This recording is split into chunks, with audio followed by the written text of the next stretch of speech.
Welcome back. Now that you know that a function is a special relation where each input has exactly one output, let's go a step further and understand the types of functions based on how they map inputs to outputs. We'll look at one-to-one functions, also called injective, onto functions, also called surjective, and when a function is both a bijective function. Let's begin with the first one. Let's understand what it means for a function to be one-to-one or injective. Suppose we have a function f from x to y. We say f is 1 to 1 if no two different elements in x map to the same element in y. In simpler terms, if function x1 is equal to function x2 implies that x1 must equal x2, then the function is injective. This example explains this beautifully. Let's say A is the set of all 50 students in class X and the function x gives the roll number of student X. Since no two students share the same roll number, this function is clearly 1 to 1. But it's not onto, because the set of natural numbers goes beyond 50 and those extra numbers don't get matched to any student. Now we are given a function f equals set 1, 4, set 2, 5 and set 3, 6 from A equals set 1, 2, 3, B equals set 4, 5, 6, 7. Each input has a unique output and no output is repeated. That means it's definitely 1 to 1. So, to summarize, if every input maps to a different output, the function is injective. Now let's explore the idea of an onto function, also called surjective. We say f is a function from set x to set y is onto. If every element in y is the image of some element from x. In other words, for every y in y, there must be at least one x in x such that f of x equals y.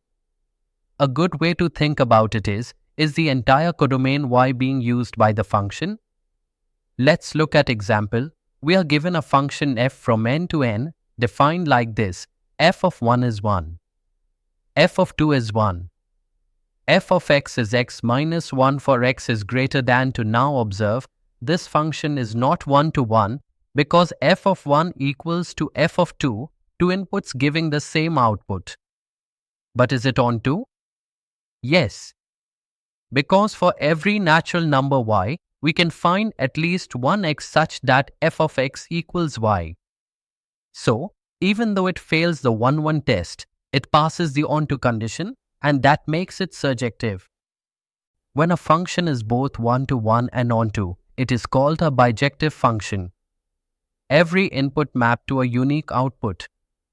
Every element of the codomain is used.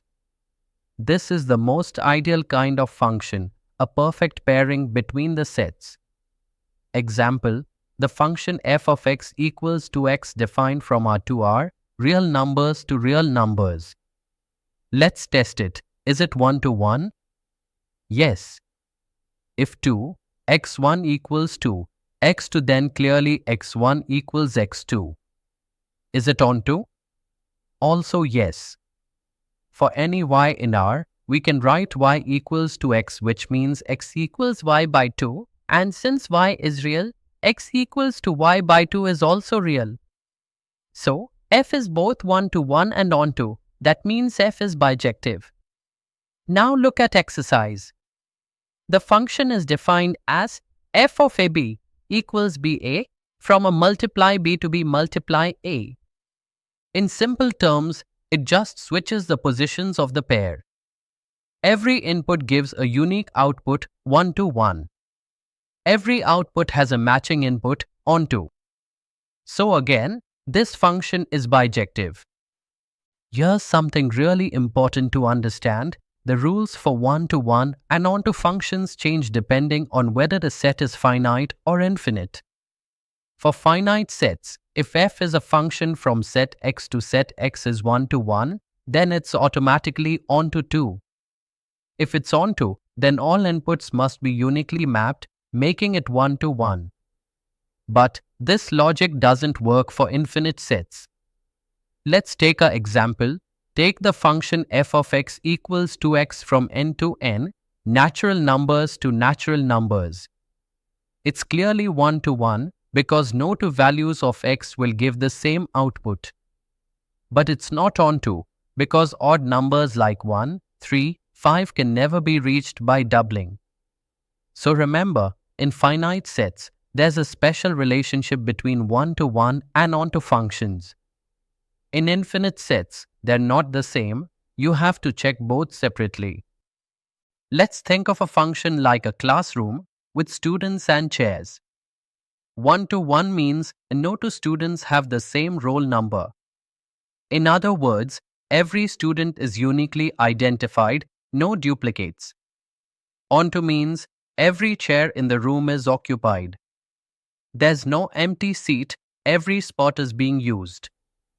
Now combine both and you get a bijective function. Every student has a seat and every seat has exactly one student. No one is standing. No empty chairs. And no two students fighting for the same seat. That's what a perfect function match looks like, bijective. Alright, your turn to try.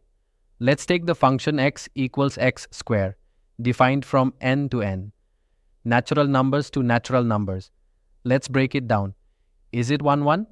Yes. If f of x1 equals f of x2, then x1 square equals x2 square. And since all natural numbers are positive, this means x1 equals x2. So, the function is injective, or 1 to 1. Is it onto? No. The codomain is n, which includes all natural numbers, 1, 2, 3, 4, and so on. But not all of them are perfect squares. For example, 2, 3, 5, 6. These aren't squares of any natural number, so there are numbers in the codomain with no preimage in the domain. That means the function is not surjective or not onto. What is the range then? The range is only the perfect squares like 1, 4, 9, 16, 25, 36, 49. Only those natural numbers that can be written as x squared, where x belongs to n. So to summarize, f of x equals x squared from n to n is 1 to 1, but not onto. Let's close with a clear summary. A function is 1 to 1 or injective if every output comes from a unique input, no duplicates. It is onto or surjective if every element in the codomain is used, nothing left out. And it is bijective when it's both 1 to 1 and onto, a perfect match between the two sets. Every input connects to a unique output, and every output has a matching input. That's the beauty of functions, structured, logical, and sometimes perfectly balanced.